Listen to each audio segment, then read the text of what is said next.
Lero gwe mulundi gwangu kusoso kubeera ate nga ngoberera abajuliza abagenda Namugongo wadde ndi Sonko Muhammad nego guno gwango gwa mawulire gwengera maso kubeera nti nga nkola okubola batandika okutambula mu bitundu by'empisemuuko ebyenjawulo abalamaza babadde bajja nga bagenda ku kigo ky'abajulizi Namugongo babadde nga bawerekerwako ab'ebyokwerinda ndabyeko ab'amagye ne poliisi nga bw'otuuka ewali enkulungo bayimiriza emmotoka abantu ne bayitawo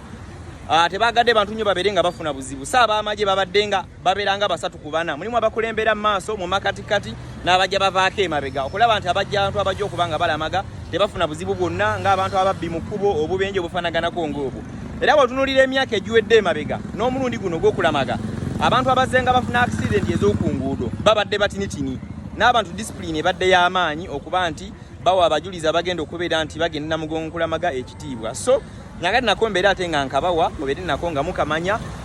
yonna gy'onaabeera ova kasita onaaba ng'oyingidde ekireko okweyongerayo ebyo ebyokwerinda biri ggulugulu so totya okutambula nankubadde weebereremu jaamu ye mungi nnyo nnyini ddala naye gwe atambulira mu mmotoka takisi oba ye ey'obuyonjo endabirwamu zibeere kwa ggulu naddala ng'olina essimu gy'okozesa ng'oginyigaanyiga bwe kinaakulema ekyo